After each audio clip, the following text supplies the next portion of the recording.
Assalamualaikum warahmatullahi wabarakatuh. Di sini perkenalkan saya Muhammad Daan Surya Sarana dengan NIM 23000018062. Pada kesempatan ini saya akan mempresentasikan hasil responsi saya yang berjudul implementasi transformer untuk grammar error correction menggunakan dataset GPLEG. Terus di sini ada beberapa eh, bagian-bagian yang akan saya jelaskan, yaitu meliputi implementasi transformer untuk grammar error collection menggunakan dataset GPLG, terus implementasi transformer untuk koreksi tata bahasa, setup awal penulisan data, tokenizing padding, terus positional encoding, arsitektur transformer, percobaan ke N, percobaan ke N lagi, dan penjelasan. Nah, untuk awalnya ini di sini ada implementasi transformer untuk koreksi tata bahasa. Nah, ini untuk mengimpor pustaka yang diperlukan untuk memanipulasi data, pandas, NumPy, deep learning, TensorFlow, dan pemuatan dataset, yaitu dataset Scalene. Sel ini juga menampilkan TensorFlow untuk memastikan konfigurasi lingkungan telah siap. Terus ini untuk menetapkan random set. Nah, ini untuk setup awal pemrosesan data ini untuk mendownload datanya gitu. Terus ini mengeprint atau memunculkan datasetnya, yaitu isinya ada ini feature sentence correction, 6 rows-nya ini 755, tes datasetnya isinya sentence correction, numbernya 748. Nah, untuk ini untuk menggabungkan bagian validasi dan pengujian dari dataset menjadi satu daftar bernama. Lanjut. Nah, ini pemrosesan seluruh datanya untuk data frame pandas. Dan sel ini mengambil sentence kalimat yang salah sebagai input dan correction pertama sebagai target setiap sampel. Terakhir, sel ini menampilkan beberapa baris pertama dari data frame tersebut. Nah, untuk ini, untuk mengacak data frame menggunakan df sampel ini untuk memastikan data tidak terurut sebuah yang baik sebelum membagi data menjadi set pelatihan, validasi, dan pengujian. Lanjut, nah ini untuk data trainingnya ini. Data trainingnya, terus size-nya ini 0,50. Nah, nanti akan muncul training, validation, dan testing. Nah, yaitu training 1202, validation 150, testingnya 151. Nah, ini ada tokenisasi dan padding. Nah, yaitu untuk mengacak data frame secara acak menggunakan df simple untuk memastikan data tidak terurut, sebuah praktik yang baik sebelum membagi data menjadi set pelatihan, validasi, dan pengujian. Nah, ini untuk memunculkan target. Ini untuk mengeprint data trend targetnya.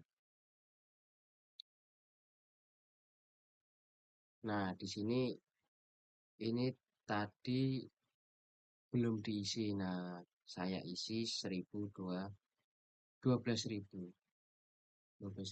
12.000, dan memunculkan vocabulary size-nya yaitu 3.875. Lanjut. Nah, ini untuk mengubah kalimat teks maupun target dari set pelatihan, validasi, dan pengujiannya. Lanjut. Nah, ini untuk padding menyamakan ukuran panjang sequence-nya. Nah, ini untuk TensorFlow dataset meliputi ada train dataset ini, terus valid datasetnya, test datasetnya, itu encoder dan decoder ini, terus cek dataset. Nah, ini nanti akan memunculkan encoder shape-nya. Nah, ini udah muncul 32, 80, 32, 79. Nah, di sini ada positional encoding.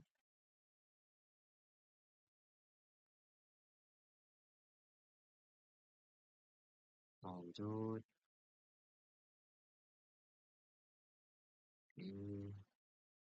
Nah, ini mengimport library matplotlib matplotlib ini.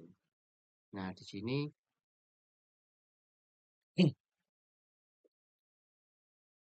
akan memunculkan sinusoidal positional encodingnya. Nah, ini untuk data position encoding value dan encoding value. Nah, ini untuk positional encoding layernya. Nah, ini untuk memunculkan embedding shape 25, 28, 25, 28 sama. Nah, ini untuk arsitektur. Ini sebelumnya belum diisi, saya isi 4, 128, 8, 32. Sek lengthnya ini encoder max length 512 0.1. Nah, ini multi attention plate-nya. Terus atau saya jelaskan yang ini aja ya, apa namanya, yang saya mengisi memperbaiki programnya. Bagian maaf agak batuk. Ada edisi. Nah, ini sama seperti yang di atas tadi, encoder ini nom layernya 4, 18, 8, 512, 12.100. Oh ini sudah diisi, maaf, ini sudah diisi. Terus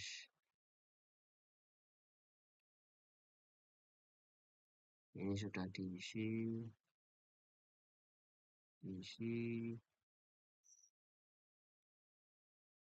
untuk perbaikannya itu lagi di bagian. Nah, ini sebelumnya ini masih belum bisa di-run dikarenakan ini harus mengisi 6 layers di model, 6 hedge, DFF, vocab size, dan lain-lain ini. Nah, ini untuk memunculkan shape dari encoder dan decodernya. Nah, ini TF sensornya nanti TensorFlow-nya. Nah, ini percobaan pelatihan modelnya. Nah, ini mengimport TensorFlow, NumPy, dan type. Nah, ini tadi juga belum diisi, sudah saya isi. Terus ininya learning rate-nya saya pakai 1E min 4. Terus nah, ini untuk memunculkan prediction shape, loss, dan akurasinya.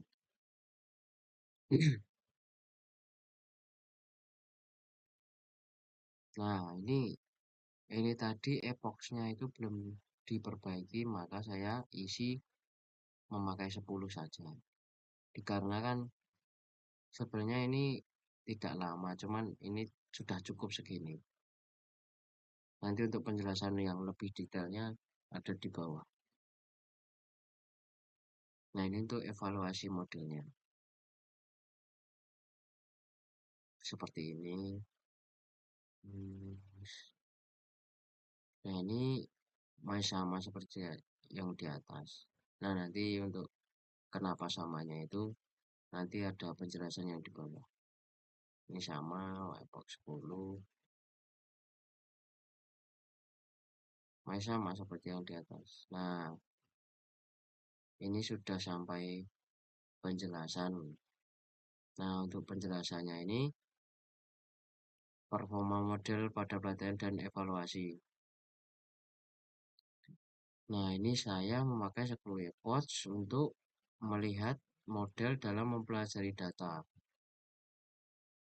Jadi, nilai loss menurun di setiap epochnya, sedangkan nilai akurasi mengalami peningkatan meskipun tidak terlalu besar. Tetapi, model ini sudah belajar dari data, tetapi belum maksimal. Nah, ini untuk hasil yang diperolehnya, loss pelatihannya 5.8914, akurasi pelatihannya 0.1527. Nah, setelah selesai pelatihannya, ini ada data testing. Nah, didapatkan 6 titik, loss pengujiannya 6.0189, akurasi pengujiannya 0.1657. Nah, kalau dilihat dari hasil tersebut itu, akurasinya masih rendah, yaitu 16%. Nah, untuk menurut saya ini, bahwa model masih belum bisa mengenali data dengan baik. Nah, itu penyebabnya bisa dikarenakan jumlah epoch yang masih sedikit dan data itu yang kurang banyak atau model yang masih perlu disesuaikan. Jadi hasilnya bisa lebih baik. Nah, kalau menurut saya ini kemungkinan terjadi karena proses decoding atau tokenisasi belum berjalan dengan benar. Selain itu bisa juga karena model belum belajar secara optimal dari data yang digunakan saat pelatihan. Jadi model masih perlu dilakukan perbaikan baik dari sisi proses pelatihan maupun implementasi prediksinya, biar yang dihasilkan menjadi lebih akurat. Terus secara keseluruhan ini model transformer sudah berhasil dijalankan mulai dari proses processing data, pembuatan model, pelatihan, sampai tahap evaluasi. Tetapi masih belum maksimal. Nah, itu dikarenakan nilainya itu akurasinya masih 16%. Jika dibandingkan dari penelitian laboratorium lain, akurasi didapat pada proyek ini masih rendah.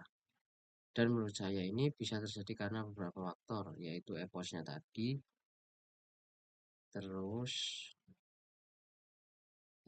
parameternya yang digunakan itu kemungkinan belum sesuai, dan data sampel juga cukup sulit dikarenakan banyak variasi kesalahan tata bahasanya itu. Terus, jadi bisa disimpulkan model transformer sudah berhasil, tetapi masih perlu ditingkatkan.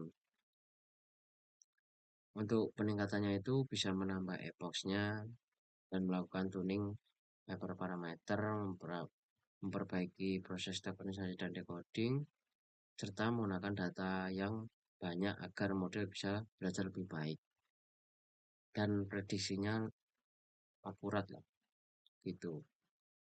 Nah, untuk informasi yang didapatkan ini